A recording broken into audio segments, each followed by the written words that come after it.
শুভ সকাল। গাইডলাইন জীবনের একটা ভিডিওতে আপনাদের সাদর আমন্ত্রণ। আজকে আমরা কথা বলবো আপনি কিভাবে আপনার প্রগ্রেস ট্র্যাক করতে পারবেন সেটা নিয়ে।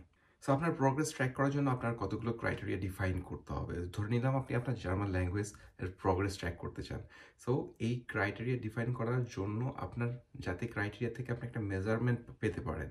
সো ধরে নিলাম আপনি কত ঘন্টা জার্মান ল্যাঙ্গুয়েজ পড়তেছেন, এটার উপর ডিপেন্ড করে আপনি আপনার প্রগ্রেস ট্র্যাক করবেন। অথবা আপনি A1 থেকে B1 পর্যন্ত যতগুলো চ্যাপ্টার আছে সবগুলো চ্যাপ্টার শেষ করাকে একটা করে প্রগ্রেস বার হিসেবে ধরতে পারেন। অথবা যে বিভিন্ন টপিকে আপনি ভালোভাবে কনভারসেশন করতে পারেন। ধরে নিলাম ডেইলি লাইফে আপনি ডাক্তারের অ্যাপয়েন্টমেন্ট নেবেন, ডক্টরের কাছে যে আপনার সমস্যার কথা বলবেন, এই সবগুলো মিলে আপনি একটা ক্রাইটেরিয়া করতে পারেন। কিংবা অনেকগুলো প্যারামিটার মিলিয়েও আপনি একটা ক্রাইটেরিয়া করতে পারেন যাতে আপনি আপনার প্রগ্রেস ট্র্যাক করতে পারেন।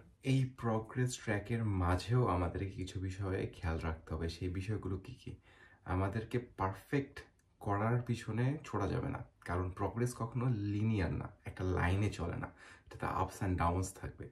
দ্বিতীয়টা হচ্ছে আপনাকে মানুষের ফিডব্যাক, নিজের ফিডব্যাক শুনতে হবে। তার অর্থ হচ্ছে আপনার বডি আপনাকে কি বলতেছে, আপনার টিচার আপনাকে কি বলতেছে, আপনার সাথে যে প্র্যাকটিস করে সে আপনাকে কি ফিডব্যাক দিচ্ছে, সেটা কখনো ইগনোর করা যাবে না।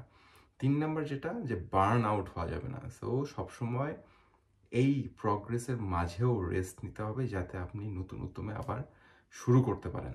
এবং সবশেষে যেটা বলবো যে রিভিউ অ্যান্ড রিওয়ার্ড আপনার রাখতে হবে। সো আপনি কোন কোন বিষয় লাস্ট মাসে ইমপ্রুভ করছেন সেগুলো লিখে রাখবেন, এবং কোন কোন বিষয় আপনি নেক্সট মাসে ইমপ্রুভ করতে চান সেগুলো লিখে রাখবেন। তাহলে দিন শেষে আপনি কম্পেয়ার করতে পারবেন আপনি কতটা প্রগ্রেস করতেছেন, এবং সে অনুযায়ী আপনি নিজেকেও রিওয়ার্ড দিতে পারেন। সেটা হতে পারে ছোট একটা ট্রিপ, সেটা হতে পারে ছোট একটা ব্রেক।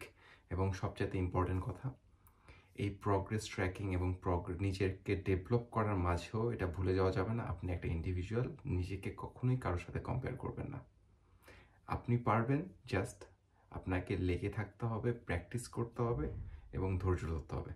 আল্লাহ হাফেজ।